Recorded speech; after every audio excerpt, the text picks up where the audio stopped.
जिन महाभागवत भगवत प्रेमी रसिक संतों ने अपना संपूर्ण अंतःकरण प्रभु के चरणों में समर्पित कर दिया है, समर्पित हो जाने पर निश्चिंतता बढ़ती है। चिंता का त्याग कर दीजिए, किंचित मात्र चिंता नहीं रहनी चाहिए। क्या हमें अपने प्रभु पर विश्वास नहीं, जो सर्वज्ञ है, सर्वत्र है, सर्वशक्तिमान है और सर्व सुहृद है, सबको प्यार करते हैं, हमारे मन की बात जानने वाले हैं, बिल्कुल हमारे समीप हैं, कर तुम अगर तुम अन्यथा कर तुम सर्व समर्थ हैं। क्या मैं उनके आश्रित हो जाऊं तो पतन हो सकता है, हमारा नाश हो सकता है, हम परमार्थ से भ्रष्ट हो सकते हैं। पहली बात, परमार्थ से भ्रष्ट होना, पतन होना, ये अहंकार के आश्रय से होता है, भगवद आश्रय से नहीं। भगवद आश्रित का कभी पतन नहीं होता। ये आपका मन आपको भयभीत कर रहा है कि कैसे मैं अपने आप को समर्पित कर दूं। आप जैसे हैं, जिस स्थिति में हैं, आप हमारे प्रभु के लाडले हैं, अपने आप को समर्पित कर दीजिए। भावना कीजिए, मैं प्रभु के चरणों में समर्पित होता हूं। कई बार सत्संग में ये बात कही गई है कि साधना से फल मिलता है और अपनेपन से प्रभु मिलते हैं। साधना से आपको उत्तम लोगों की प्राप्ति होगी, यहां तक कि मोक्ष तक की प्राप्ति हो सकती है, लेकिन प्रभु के श्री चरणारविंद में अद्भुत अनुराग, उनके श्रीअंग की सेवा का अधिकार, उनके संहास परिहास और लीला में प्रवेश, ये केवल कृपा से होता है। वो कृपा अपनेपन से अनुभव में आती है तो सबके ऊपर, पर जो अनुभव में आने वाला सूत्र है वो अपनापन। इतना अपनापन प्रभु से हो जाए कि हमें अपने से भी अपनापन न लगे।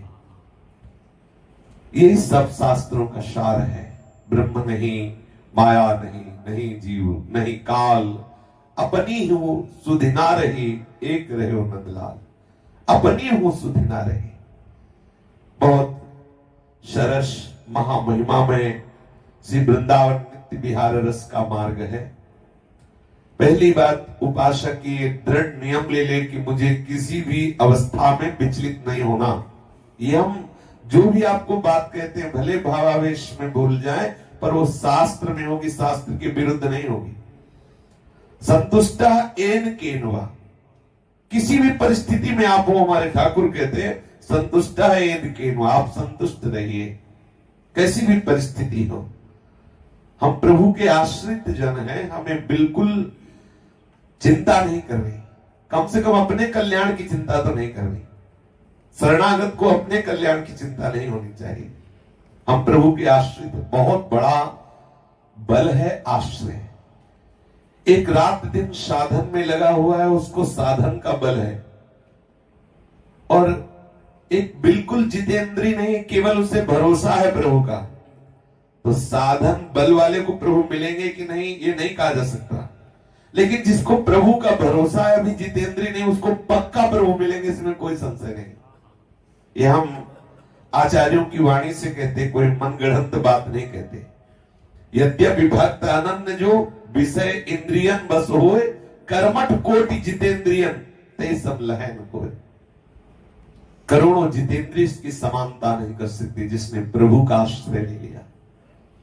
बहुत सावधानी से, सूक्ष्मता से सत्संग पर विचार किया जाए, उससे जीवन में उतारा जाए, बेपरवाही लाई जाए गोरे चरणारविंद के बल से। कब बेपरवाही लाओगे? यही मनुष्य जन्म हमें बेपरवाह होने के लिए मिला है, निश्चिंत होने के लिए, निर्भय होने के लिए, निशोक होने के लिए। न सोचति न कांक्षति, ऐसी स्थिति, और वो स्थिति किसी क्रिया से नहीं होती। क्रियाएं जितनी हैं सब सीमित हैं, क्रियाओं से असीम सच्चिदानंद का अनुभव नहीं होता। क्रियाओं से अहंकार गलित हो जाता है, करते करते हार जाते हैं, तब फिर वही बात आती, मैं आपका हूं। यहां से फिर प्रारंभ होता है जो असली साधन मार्ग है। आज से ही आप शुरू कर दीजिए। अपने अंतःकरण को प्रभु के चरणों में समर्पित कर दीजिए। सारी क्रियाएं प्रभु को समर्पित कर दीजिए। सारी वासनाएं प्रभु को समर्पित कर दीजिए। ये तो सर्वाणि कर्माणि मयि सन्न्यस्य मत्पराः अनन्येनैव योगेन माम ध्यायन्तु उपासते। भगवान कह रहे सर्वाणि, जो भी है, जितना भी मसाला अंदर है ना, सब दे दो। जो भी अच्छा बुरा है सब दे दो। आग है, आग, कृपा आग है। आग में चंदन डालो चाहे विष्ठा डालो, दोनों को आग आग ही स्वरूप